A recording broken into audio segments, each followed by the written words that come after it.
Good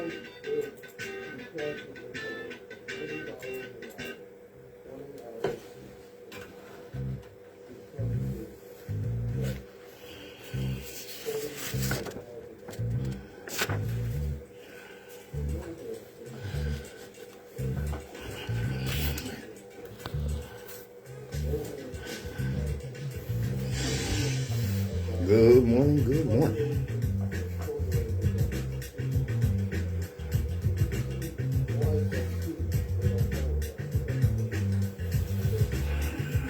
Those of us that indulge in or commit intellectual violence don't do so for the pleasure of mental masturbation or ego diddling.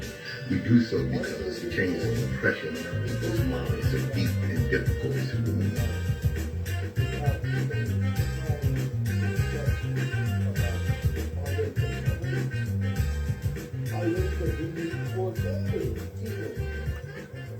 Good morning, my children of the sun. Welcome to the Open Eye on WHGE 95.3 FM, the education advocacy station. I'm your host, Patrice Gibbs, the third eye optometrist, here to open you up. Wake up. There's nothing wrong with you. You have patterns to unlearn, new behaviors to embody, and wounds to heal. But there is nothing wrong with the core of you and who you are. You are unlearning generations of harm and remembering love. It takes time.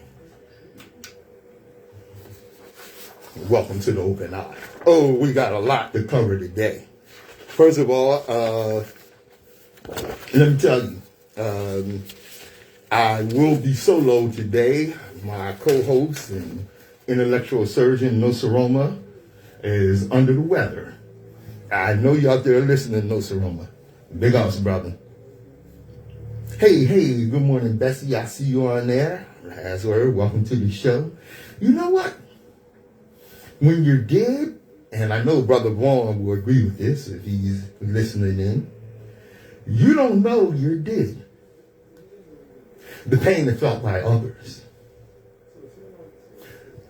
The same thing happens when you're stupid. We got a lot of that to deal with. All right. You'll know what I mean later in the show. And this is a quote from the late Dr. Runoko Rashidi, Pan-Africanist, historian, traveler, educator, Dr. Runoko Rashidi. I really relate to him because this is what he says. Family, I'm a Pan-Africanist. I relate to that because I was born and raised a Pan-Africanist.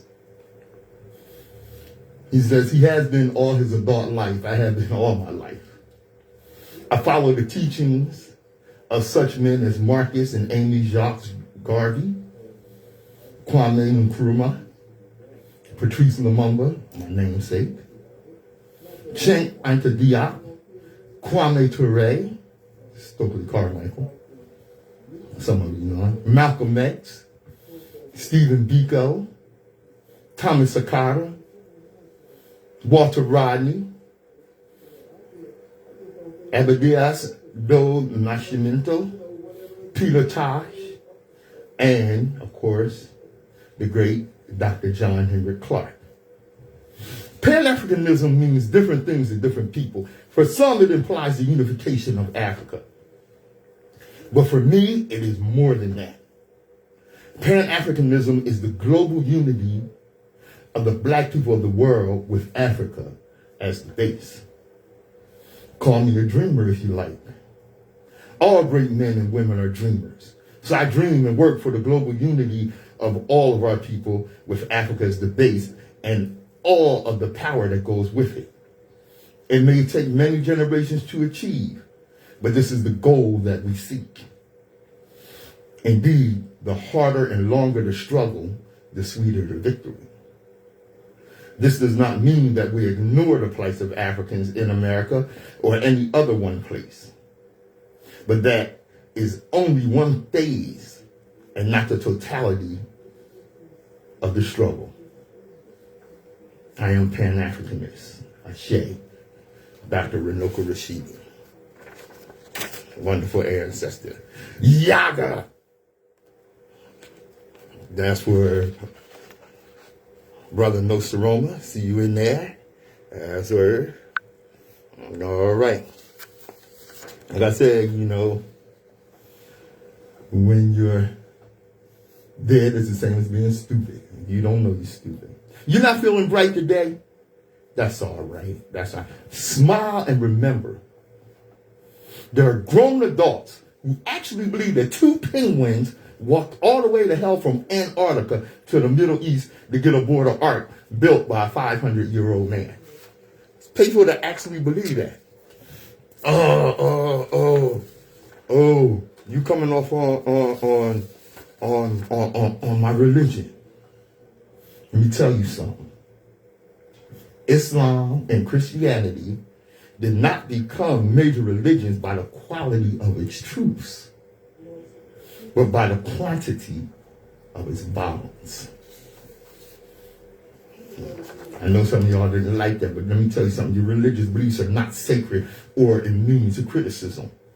They are beliefs in your head based on where you were born, how you were raised, and who influenced you. Simply having religious beliefs does not make them true or obligate others to respect them. So please, for everyone's sake, wake up and educate yourself.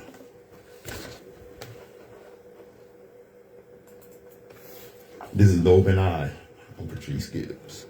The opinions expressed on The Open Eye are those of the hosts, guests, and contributors, and do not reflect the policy or position of WHGE 95.3 FM nor our sponsor, the Delaware Center for Homeless Vets. Any content provided by Open Eye's hosts, guests, or contributors are theirs and are not intended to align any religion, ethnic group, company, or individual. WHGE 95.3 FM. Nsoromma said he's feeling much better. All right. Glad to hear that, brother. All right. Quote from old friend Stephen Leach. He said, religion is the opiate of the masses. I tend to agree with that. Let me tell you something. You hear what we say and what I say in the opening to The Open Eye. It's not about our ego. It's not about ego digging or mental masturbation. I am not the core source of the many truths that I try to share with you. I'm merely a vessel. Some will understand this, some won't. And so I tell you, it's not about my ego. One love.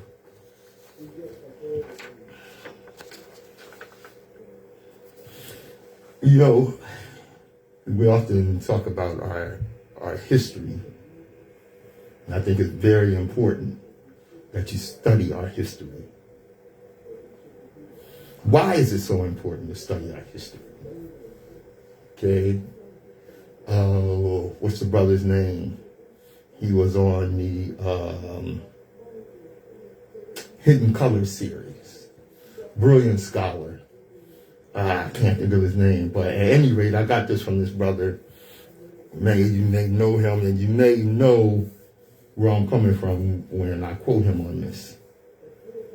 For a people to oppress another people, 3 things must be taken from them: history, language, and their psychological factor. Psychological factors are what we call VIPs. What is that? Values, interests, and principles. Excuse me. Take these from them. Take their history, language, and principles and impose the history, language, values, interests, and principles of their oppressor on them, and no matter what conclusions they come to in the challenges they face, they will always act in the interest of the oppressor that took their history, language, and values, interests, and principles. So when we wonder why the choices we make never seem to serve our best interests, you have to change the paradigm. You have to study your own history, language, and values, interests, and principles. And you have to study it from the perspective of the prisoner of war, from the perspective of African peoples.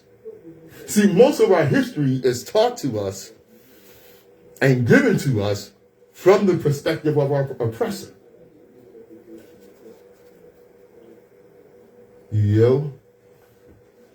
The thing is, like the great Chancellor Williams, this is what makes Chancellor Williams' book, The Destruction of Black Civilization, so important. Because Chancellor Williams wrote that book on our history from the perspective, from the lens of Africa, from the lens of black people. Now, you have many of us that proclaim that, we are teachers and this, that, and the other. Let me tell you what Khalil Gibran said, the poet. No man can reveal to you anything but that which already lies half asleep in the dawning of your knowledge. The teacher who walks in the shadow of the temple among his followers gives not of his wisdom, but rather of his faith and his lovingness. If he is indeed wise, he does not bid you to enter the house of his wisdom, but rather lead you to the threshold of your own mind.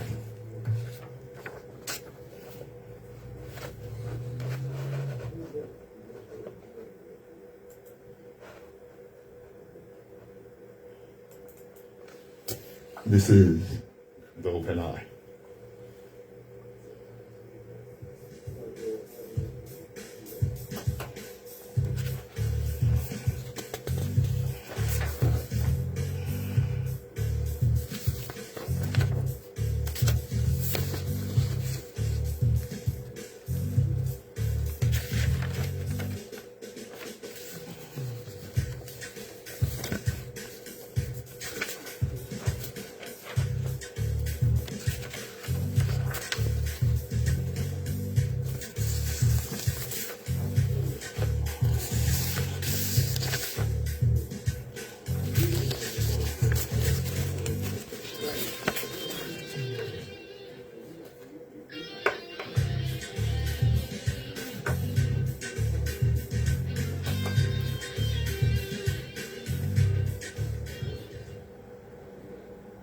This is Patrice Gibbs, your third eye optometrist, right here on the open eye on WHGE 95.3 FM.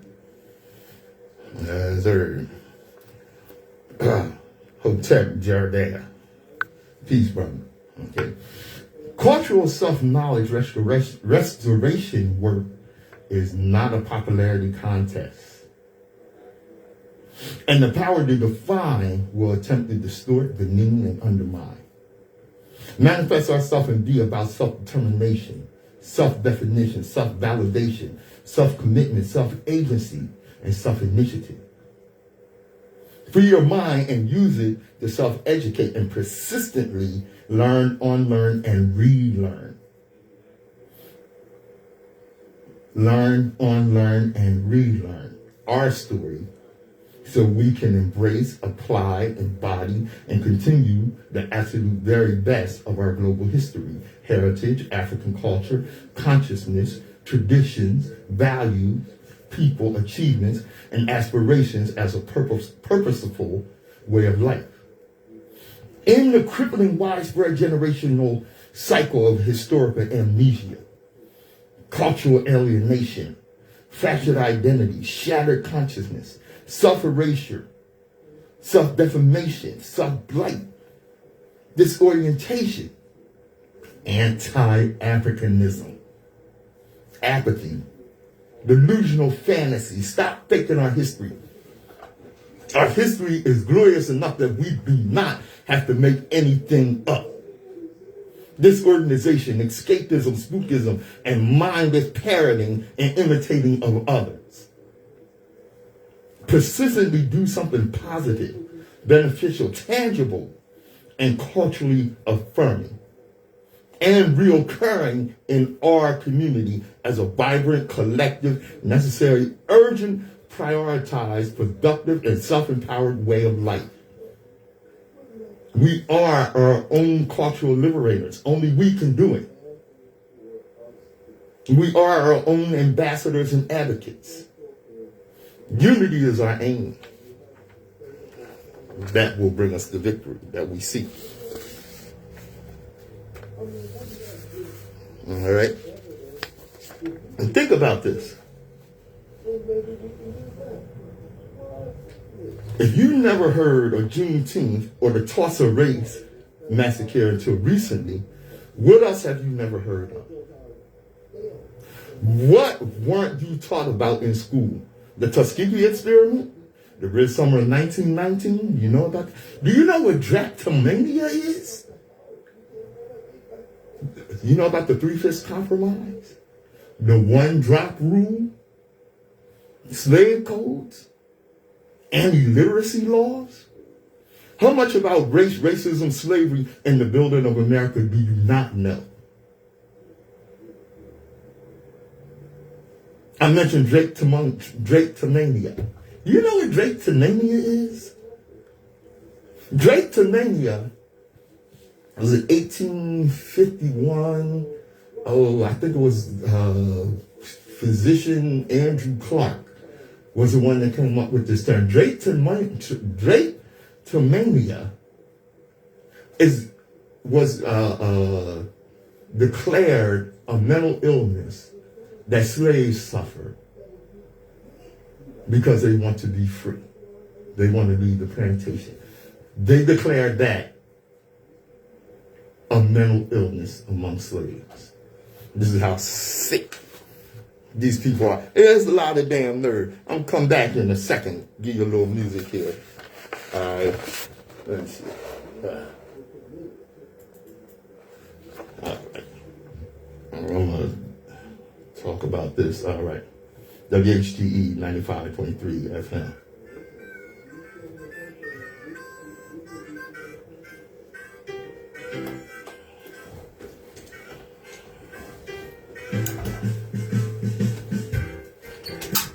I can hear your voice.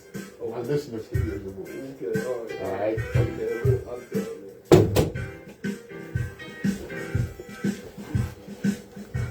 Away from the goddamn doors.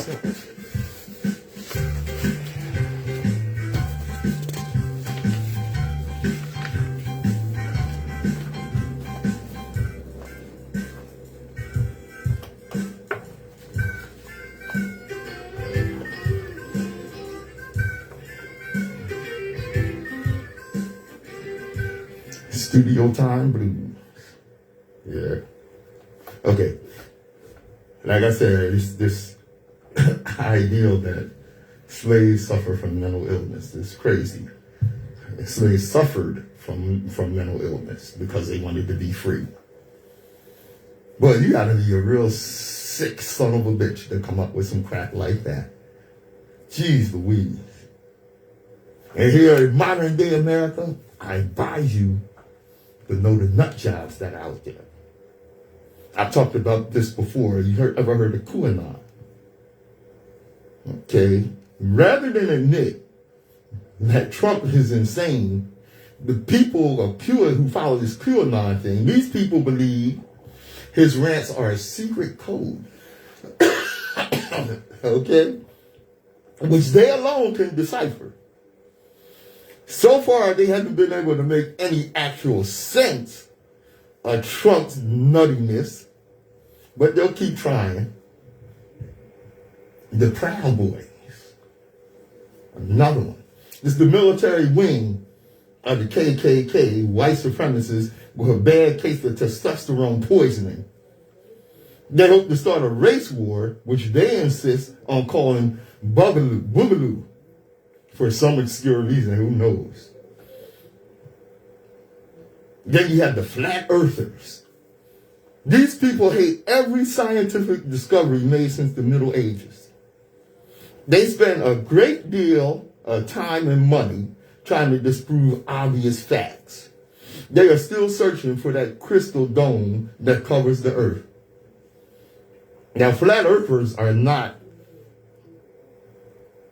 restricted by race, or flat earthers, black, white, and otherwise. And they're very closely related to the tinfoil hat.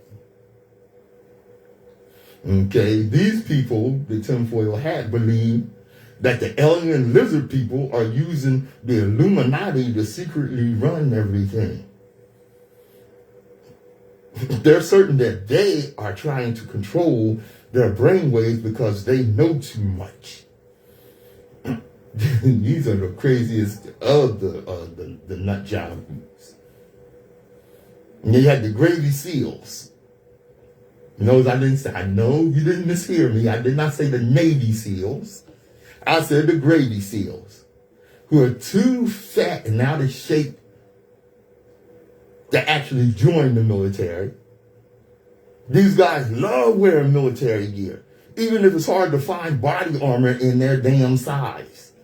Fat bastards. And they're willing to die for their country, as long as they don't have to climb any steps. And then you have the end-time theologians. Although God said that no man may know the hour of the end of the earth, these people believe they got to figure it out. They're certain that Trump is either the Antichrist or the second coming of Christ, not sure which. Now, I seen a dude, where was he? He was on one of these news shows, and the reporter asked him, did he think Trump was the closest president we had to Christ? Not a Christian, but he said, oh, yes. Yes, indeed, most definitely. Trump is the closest president we ever had to Christ. I don't know what kind of dope he's smoking, but this is the same dude, a racist con man, misogynist, sexual predator, assault, and these people believe he's the closest president we ever had to Christ. Good gracious alive. Whew. That's something. All right, moving along. It's a cat named Paul Field who wrote this up. I don't know who he is, but he hit this nail on the head. He wrote it up during the height of COVID. Everyone is entitled to their own opinion, but you need to know how silly you look if you post some variation of welcome to socialism. Because see, this is what most of these right-wingers believe. Anything that helps people, even themselves, is socialism. They don't even know what the hell socialism is. They're still in that 1950s crawl under the desk bomb shelter mentality. And they think anything that does not go along with their myopic view of what things should be is socialism. You are not seeing socialism.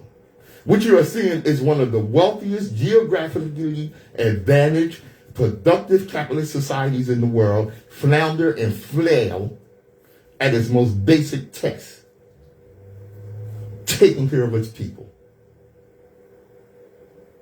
See, the crisis was not about the virus. The crisis is about the massive failure of our booming economy to survive even the modest challenges. It's about the market dissonance of shortages in stores, even as farmers produce and producers destroy unused crops and products. This crisis is about huge corporations needing an emergency bailout within days of the longest bull market in our history ending, and despite the ability to borrow with 0% interest rates. This crisis is about corporatized healthcare systems being unable and ill-equipped to provide basic healthcare. At the same time, they post record profits. It is about crisis response depending on the antiquated systems nobody even remembers how the hell to operate. But most of all, this crisis is a direct result of the politicization of every aspect of our society for the benefit of a privileged few.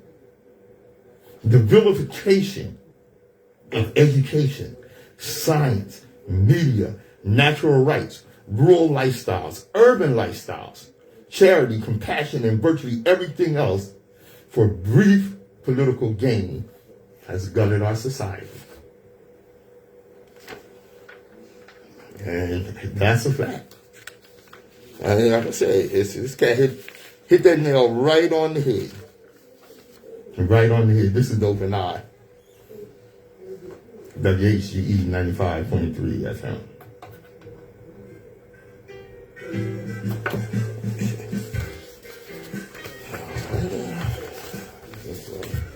Yeah.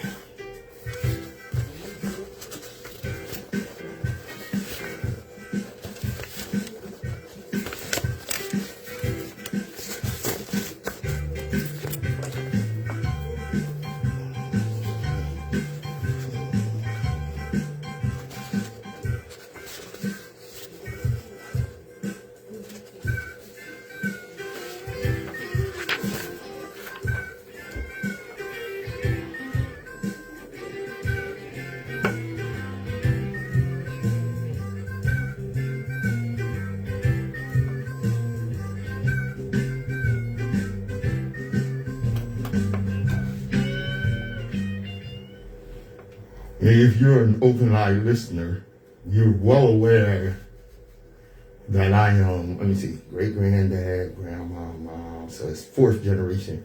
I'm a fourth generation Garveyite. Why do I talk about Garvey so much?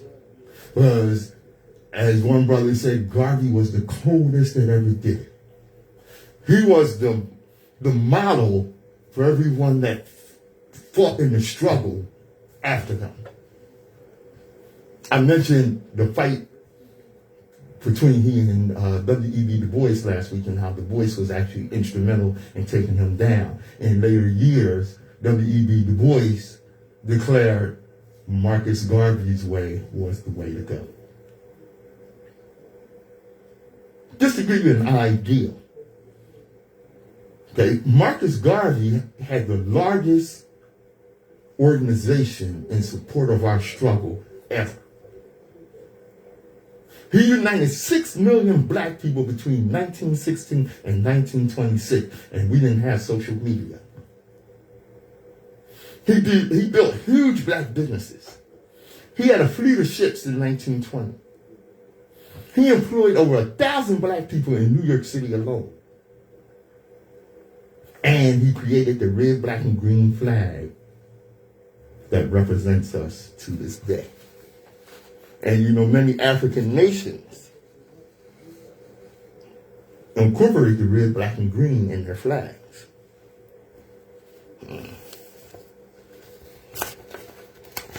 I gotta, wait a minute, give me a second here, y'all. Oh, I hope I brung this. Oh, man. Jeez, go through my notes here. Just give me a second. Last week, I had mentioned, I know I got it. Oh, come on.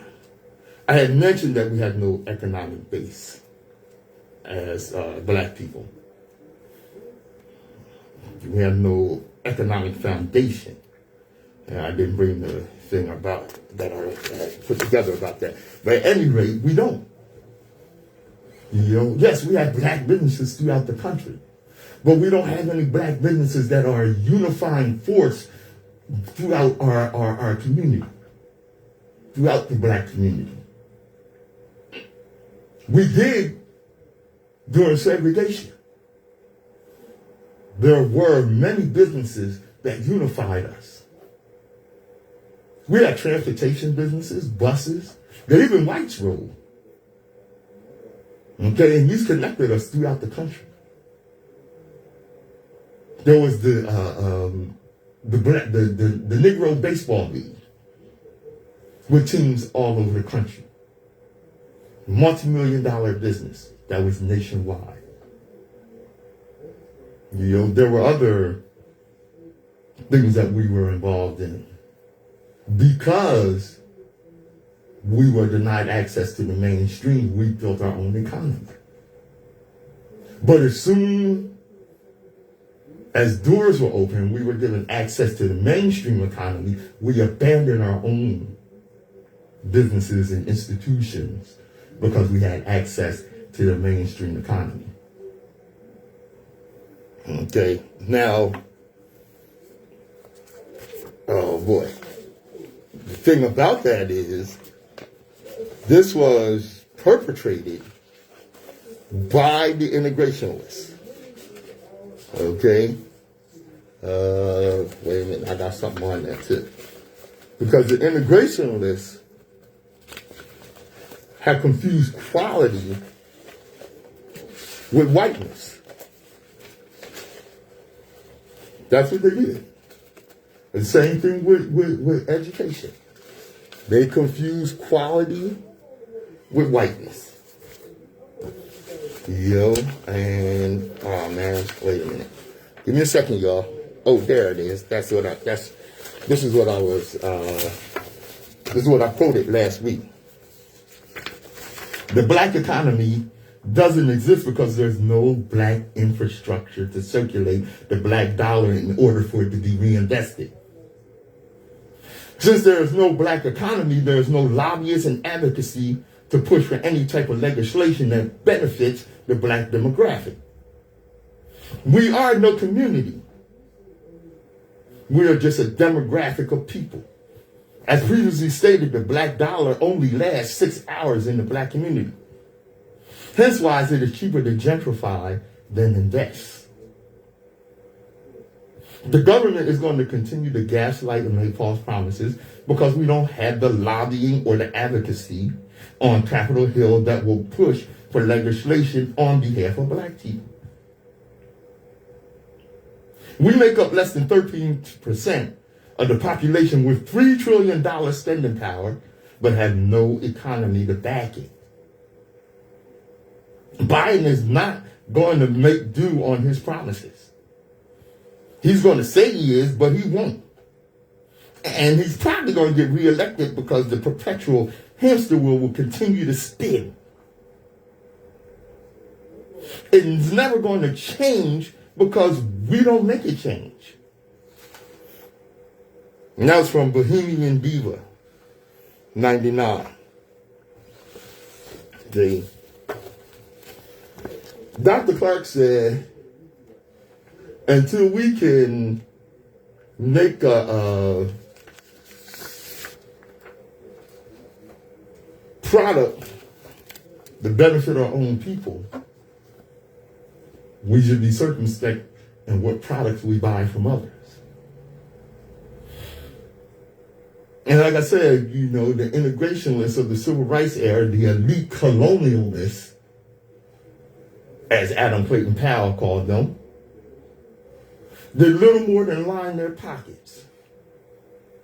That's why they turned on Martin so quickly and easily. Most of them landed in powerful political offices, even became icons. What about the Black Congressional Caucus, the Congressional Black Caucus? It's nothing more than a pact to collect corporate funds. Look at the districts of their members. These districts are some of the poorest, worst represented districts in the country.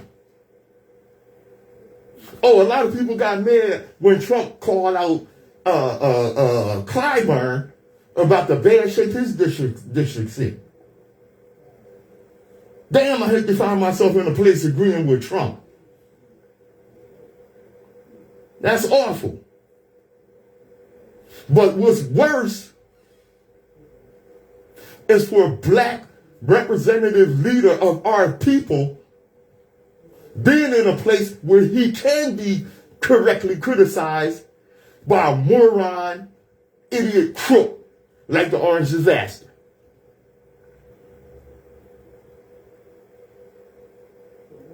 See, the leaders of some of these, they don't bring no tangibles back home to the people they purport to represent, yet they are wealthy and supposedly powerful. When one of them dies, we act as though black people have suffered a great loss. No, we haven't. Because they weren't doing nothing that benefited our communities. Hashtag no tears. Those that claim the mantle of black power like to pretend Martin woke up in the last couple of years of his life. Martin was woke and radical from the gate. As a matter of fact, Martin scared the hell out of the civil rights elders of his time and his contemporary allies. When they could no longer rein him in, they turned on Martin. Adam Clayton Powell knew. He said Martin does not belong to the decadent aristocratic colonialists of the civil rights movement. He was damn right on that. Down, Miss Adam Clayton Powell. And stop pitting Martin against Malcolm and your philosophical BS arguments. They were not enemies. They may have different approaches, but their goal was the same, the upliftment and advancement of our people. Oh, Malcolm had the right idea. We need to be, more violent and stop all this integration. No. Malcolm was right about standing up. Malcolm was right about defending our communities. And Martin did not disagree with Malcolm on these things.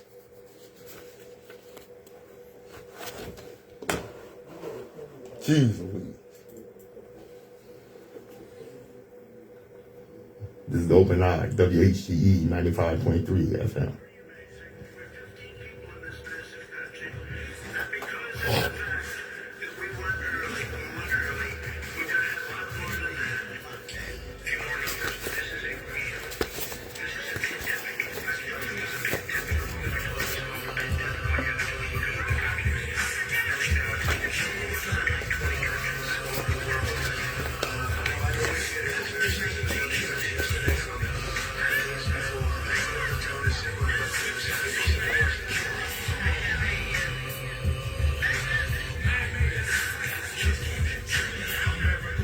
Cousin Mike, how you doing? Thank you for joining us. All right.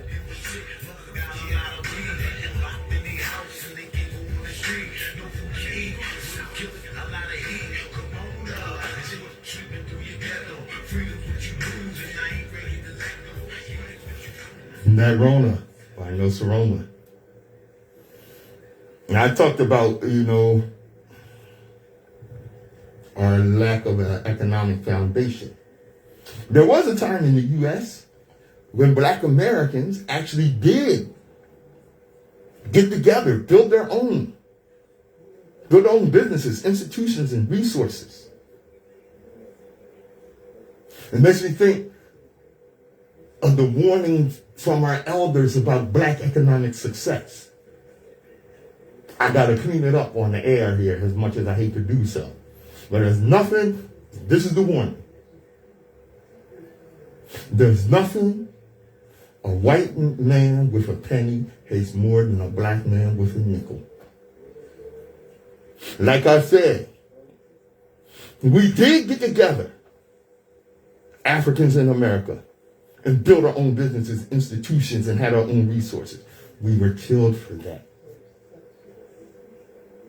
Because Africans in America, unity was seen as a threat and still is. When J. Edgar Hoover was asked what was the greatest threat to America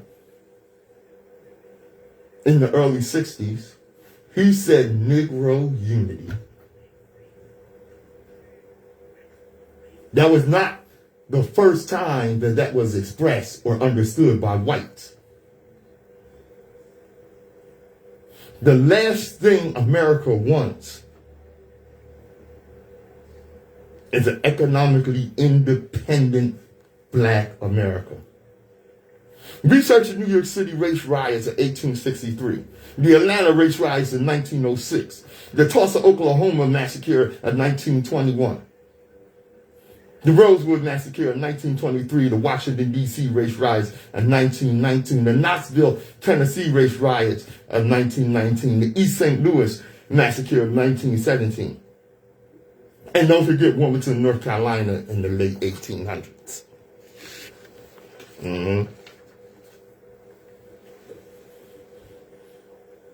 Whites lynched black business owners. This was, you know what the main motivation for lynching was? Oh, the main cause and excuse might have been white women's tears, which is something we're still dealing with. That might have been the excuse. But the underlying motivation were black business owners, black independence, economic independence. See, after slavery, we weren't just left to our own devices. We were terrorized.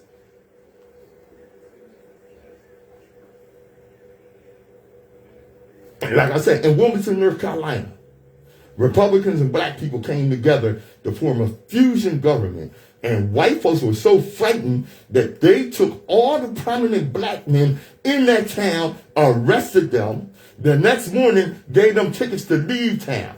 They had to leave their property, their livelihood, their families, everything. And this is why we need reparations. Now, don't get it mixed. I heard some of you conservative morons heard me say Republicans. And you historically dishonest people. Republicans of that time were the Democrats of their era. They were the liberals of their era. Republicans in later years, following, what's that called? The Southern Strategy, lured Democrats, Southern Democrats, Dixiecrats from the Democratic Party to join the party of bigotry, which is the Republican Party to this day. And that's something that was so in the 60s. The Republicans during Lincoln's time, and wasn't really, the Republicans like to call themselves the party of Lincoln. Okay? Lincoln wasn't in the party of Lincoln. The Republicans at that time were pulled to the left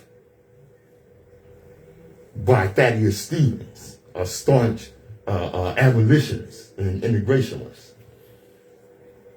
who was a power in the Republican Party that was created. Okay? So don't get that mixed. And this is something that we've been dealing with. What time is it here? Okay, I got time. Oh, I got some other things to hit you off with. Don't you worry. This is the Open Eye on WHGE 95.3 FM.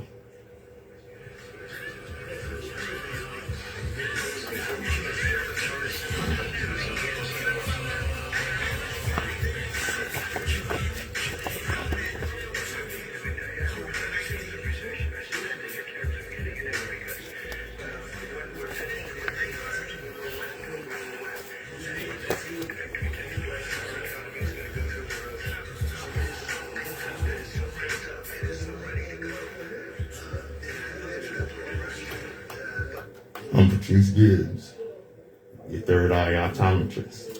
Now, I mention this all the time. I mentioned it last week. Martin said we need to educate our own. We cannot trust people who hate our children with the developments of their minds. Case in point. A 16-year-old baseball phenom transferred from an elite in New Rochelle, New York prep school to attend his local public school in his junior year. The transfer came after someone on the school staff allegedly spewed a racist statement toward him.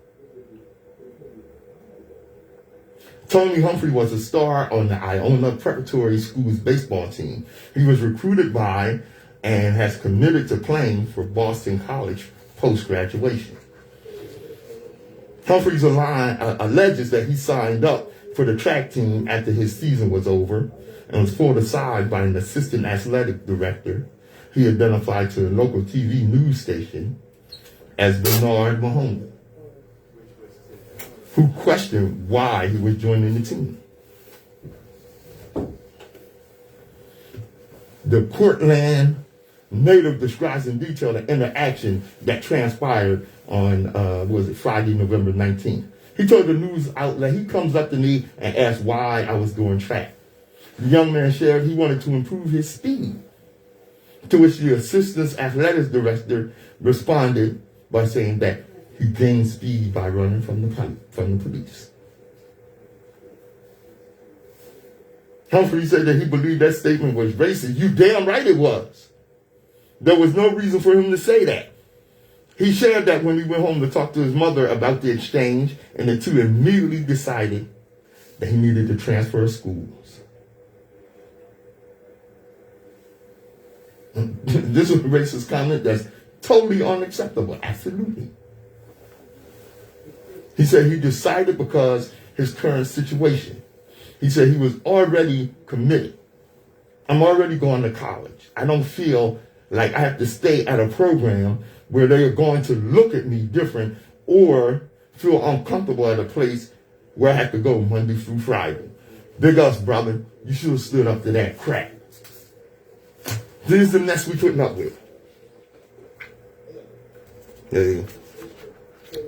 Oh, what I got here? Oh, yeah. Let us not forget this. Yep. We had a mass shooting. Oh, that's it. Let me get my notes here. A young man was named Ethan Crumbley. Okay. And it was in Oakland at Oxford High School. Okay. Wait a minute. Get my stuff together here. Sorry, y'all. Okay. Right there. Oh, I got the one I wanted. That's okay. All right. It's at Oakland High School. It's Wednesday of this week. 15-year-old Ethan Crumbley killed 4 students and shooting left 4 students dead and 7 people injured. Okay. Now, when these things happen, question I have is, when will white women be held accountable for raising mass shooters the way black women are blamed for raising thugs? Which they're not. Well, the prosecutor in Oakland said, you know what? We're going to start holding them responsible right now. Because she is charging Ethan Crumbley's parents with involuntary manslaughter because they provided the weapons. His mother was told about the drawing he made prior to making this killing and told to take this boy for some therapy. She did not. She tentatively encouraged what he did. That sounds sick, but these some sick-ass people we dealing with. Both his parents have been charged. James and Jennifer Crumbley, the parents of 15-year-old Ethan Crumbley, will face 4 charges each. 1 for each of the 4 students fatally shot on Tuesday. The shooting also wounded, like I said, 7 people. In a press conference explaining the charges, Prosecutor McDonald described what she said were the steps leading up to Tuesday's tragedy. She said these included failing to secure the firearm the shooter used and overlooking clear warning signs ahead of time. While the shooter was the one who entered the high school and pulled the trigger, there were other individuals who contributed, and it's my intention to hold them accountable as well, said Prosecutor McDonald. Gun ownership is a right, and with that right comes great responsibility. Ethan was rightfully charged as an adult with murder, attempted murder, and terrorism causing death.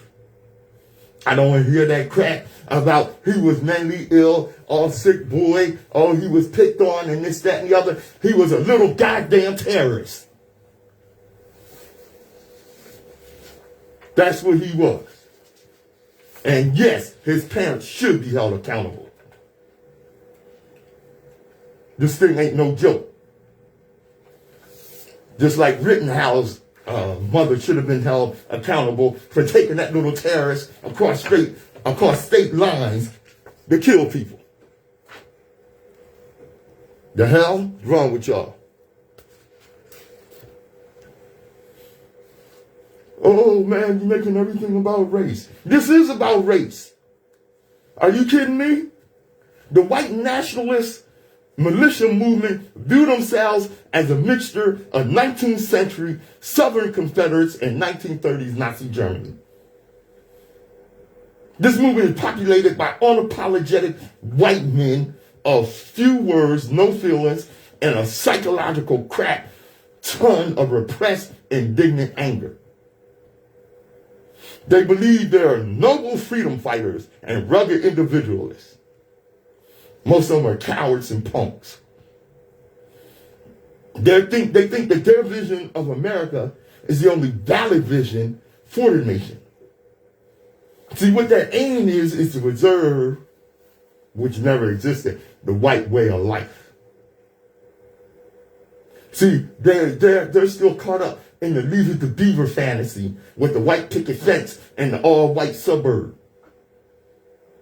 If you scratch the surface on that fantasy, what you found was a bunch of repressive, oppressive alcoholics who beat their wives, mutilated and molested the goddamn children. Get the hell out of here.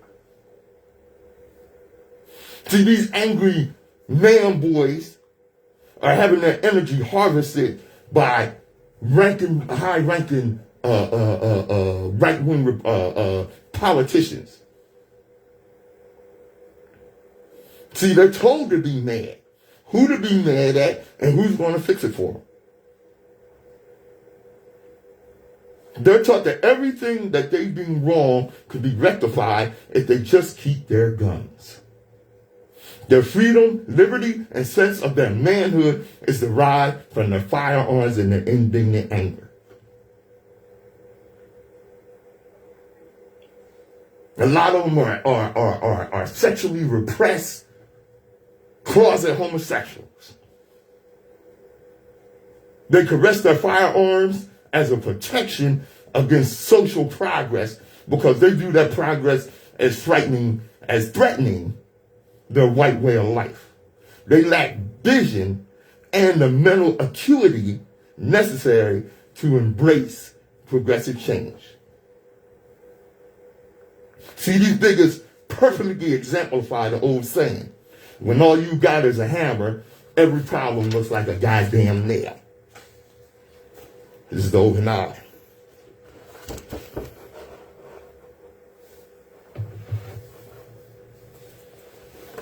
I'm Patrice Gibbs. What's up, brother? How you doing? Oh, I can't complain. Oh, he's under the weather, man. Yeah. He said he's feeling a lot better, but he had no problems here. He had spent a couple of days in hospital, blood pressure, this, that, and the other. But he COVID? No. Okay. Nah. Mm-mm.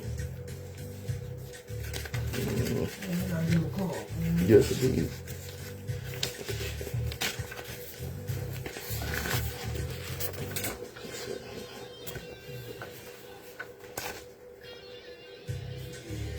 Just wanted to stop in on you, man. Yeah.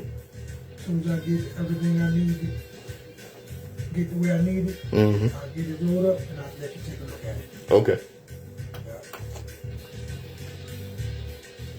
WHGE 95.3 FM. This is the open eye. I got a few minutes left. All right. Now, You hear me talk about, the KKK and the neo-Nazis and this, that, and the other. Understand something. These are just the fringes and foot soldiers of global white supremacy. Nellie Fuller teaches us, if you don't understand global white supremacy, everything else will just confuse you. See, global white supremacy has a plan for black people. Global white supremacy plans to enslave black people mentally, physically, and spiritually. Global white supremacy plans to exploit black people. Let me tell you something. For those of you that are sitting there saying, yeah, that's why I vote Democrat. Know that global white supremacy plays both sides of the argument. The Democrats are just as much white supremacists as the Republicans. Don't get that mixed. Global white supremacy plans to exploit black people. Global white supremacy plans to abuse and terrorize black people worldwide. Global white supremacy plans to kill black people. This is genocidal activity. Genocidal activity is intentionally attempting to deprive the natural right of a people to exist as a race. When are black people going to realize global white supremacy has long ago declared war on our very existence? Let me explain something to you. The colonizer is still colonizing in Africa. Okay? And what they do is they use economic hitmen. This is the economic arm of global white supremacy. Economic hitmen have managed to help create the world's first truly global empire. And they do it in many ways. But principally, the hitmen identify countries that have resources corporations covet, like oil. A huge loan is arranged to that country from the World Bank that doesn't go to that country. Listen to this now. This is deep. The funds actually goes to the corporations that help build the infrastructure projects of that country that help a few very wealthy people but don't benefit the majority of people who are too poor to buy electricity or have cars to drive on the highways, and they're the ones left holding the huge debt. The corporations get the loan from the World Bank, and the country where the infrastructure is built, where they're sucking the resources out of, are the ones who are charged with the loan. They are charged to pay back the loan. And they can't repay it. So the World Banksters go back at some point and say, you can't pay that debt, so give us a pound of flesh. Sell us your oil real cheap. Vote with us in the next critical UN vote. Allow us to build a military base in your backyard. Now, when economic hitmen fail, then the jackals are sent in to either overthrow or assassinate leaders. And if the jackal fails, like they did in Iraq, then the military is sent in. This, of course, is not capitalism. Well, it is a specific kind of capitalism. It is a mutant, viral form of capitalism. It is predatory capitalism, and it has created a very unstable, unsustainable, very dangerous world. No one actually wants to be a terrorist. They're desperate people. If you want to get rid of terrorism, you must get rid of the root causes that are destroying the whole damn system. What we really need to understand is that we can't have homeland security until we realize the whole world is our homeland. I'm Patrice Gibbs. This is The Open Eye. And as I always tell you, destiny determines who stays, who enters your life, but you decide who stays. Therefore, value those who value you, and don't treat those as a priority who treat you as an option. I'm Patrice Gibbs.